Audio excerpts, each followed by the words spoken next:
जय Jagannath students, welcome back to my channel Rashmi tutorial. तो Utkal bank तरफ आपण मानकर बहुत बढ़िया वैकेंसी आसीछि। वैकेंसी कोथिरे आसीछि? जूनियर अकाउंट असिस्टेंट रे ग्रेजुएशन कंप्लीट पिला माने पकई परिबे। तो चलंतु डिटेल्स देखिबा कोन रहिछि एलिजिबिलिटी क्राइटेरिया। तो ता पूर्वरु आपण मानक रिक्वेस्ट समस्त गोटे गोटे शेयर करि दियंतु, लाइक करि दियंतु। आउ जे माने ए पर्यंत सब्सक्राइब करि नाहंती फटाफट सब्सक्राइब करि दियंतु आगकू ए टाइप रो इंपोर्टेंट वीडियो रो नोटिफिकेशन पाइबा पई। एडी देखंतु मेंशन अछि the Utkal cooperative bank limited Kharavela Nagar unit 3 recruitment of junior account assistant. मु जो कथा कहूली आपण मानकर जूनियर अकाउंट असिस्टेंट पदवी पई वैकेंसी बाहरी। ऑफिशियल वेबसाइट होचे एटा आपण मानकर। एथिरे आपण माने देखि परिबे ए जो पीडीएफ टाकू। ता सहित मु टेलीग्राम चैनल ले आपण मानक ए पीडीएफ टी शेयर कर देबी। डिस्क्रिप्शन बॉक्स रे लिंक अछि, फटाफट जॉइन हो जांतु। ए पीडीएफ टी आपण माने पाई परिबे। ता सहित अलगा इंपोर्टेंट पीडीएफ मध्ये आपण माने सेठू पाई परिबे। आपण मानकर ए जो जॉब पई आवेदन केबे ठारू होउची? Online registration including edit modification of application bye candidates 18/1/2025 माने आपण मानकर 18/1/2025 ठारू अप्लाई डेट माने आरंभ होबो 18/1/2025 रे। आ शेष तारीख कथा जदि कहिबा 7/2/2025 माने फेब्रुआरी 2 रे आपण मानकर लास्ट डेट होची रजिस्ट्रेशन रो। पेमेंट ऑफ एप्लिकेशन फीस जोटा कि 7/2 रहिची। नेक्स्ट डाउनलोड आपण मानकर एग्जाम तो मार्च मास रो जेबे भी एग्जाम तार 10 दिन पूर्वरु आपण मानकर डाउनलोड करि परिबे एडमिट कार्ड। ठीक अछि। आपनकर चार्जेस कथा जदि कहिबा जनरल पिला मानकर माने एग्जामिनेशन फीस कथा जदि कहिबा तो जनरल पिला मानकर 750 टंका, एससी एसटी एससीबीसी हैला आउ एक्स सर्विसमैन मानक पई 600 टंका। तापरे आपण मानकर एलिजिबिलिटी क्राइटेरिया कोन रहिछि देखंतु। टोटल पोस्ट जदि कहिबा 20 टी पोस्ट आपण मानकर। यूआर रे आपनकर मेल मानकर 8 टी, फीमेल मानकर 3 टी, टोटल 11 टी। एससी 2 टी मेल मानकर, फीमेल मानकर गोटिए, टोटल 3 टी। एसटी सेमती आपनकर मेल मानकर 3 टी, फीमेल गोटिए, टोटल 4 टी।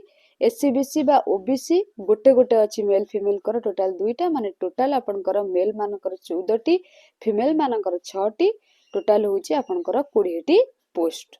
ठीक अछि। तापरे एलिजिबिलिटी क्राइटेरिया आसी गला आपनकर ओडिसा रे बासिंदा हिथिबे। ता सहित candidates having second class graduate in arts science commerce माने आपण मानकर सेकंड क्लास हेतिबा दरकार। 50% एबव थिबा दरकार। 50% हेतिबो ता सहित ताठू एबव हेले भी चलिबो। ता सहित इकोनॉमिक्स और mathematics as one of the subject with diploma in computer application. जदि आपनकर इकोनॉमिक्स भी मैथमेटिक्स भी अछि सेटा भी चलिबो। आउ डीसीए कंप्यूटर रो डीसीए किबा पीजीडीसीए भी जदि करिथिबे आपण माने अप्लाई करि परिबे।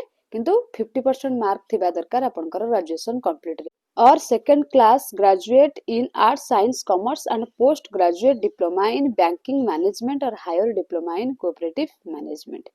ठीक अछि। नेक्स्ट आपण मानकर एज लिमिट कथा जदि कहिबा जोटा कि रहिछि 21 रु 32 वर्ष भितरे 1/1/2025 सुधा आपनकू 21 वर्ष होउथिबा दरकार। नेक्स्ट आपण मानकर रहिला एज रिलैक्सेशन कथा एठी देइछि। एटा त मु टेलीग्राम रे शेयर करि देबी, आपण माने देखि नेबे जो मानको 21 वर्ष हो नाही।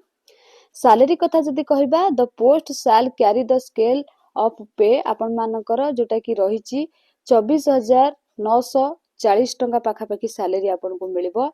नेक्स्ट आपनकर एग्जाम रे कोन कोन पड़िबो। एग्जाम कथा जदि कहिबा आपण मानकर रीजनिंग एंड कंप्यूटर एप्टीट्यूड हैला जोटा कि आपनकर 50 टा क्वेश्चन को 50 mark 35 minute. Next quantitative aptitude माने मैथ आपनकर 50 टा क्वेश्चन को 50 मार्क 35 मिनिट।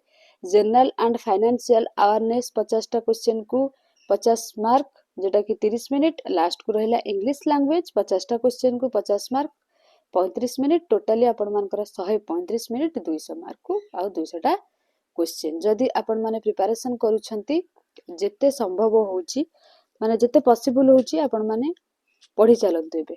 ହେଲା ଅଧିକରୁ ଅଧିକ ପଢି ଚାଲନ୍ତୁ ଆଉ ଏ ପୋଷ୍ଟ ପାଇଁ ଆପ୍ଲାଏ କରନ୍ତୁ। ଆପଣ ମାନେ ଭାବୁଥିବେ ଏତେ କମ ପୋଷ୍ଟ, ଆପଣ ମାନଙ୍କ ଭଳିଆ ସମସ୍ତେ ପଢୁନାହାନ୍ତି। ଯୋଉମାନେ ଆଗରୁ ପ୍ରିପାରେସନ କରୁଛନ୍ତି ସେମାନେ କମ୍ପିଟେଟିଭ ଏକ୍ସାମ ସେମାନଙ୍କର ହଉନାହିଁ, ମେ ବି ସେଇମାନେ ପାଇଯିବେ।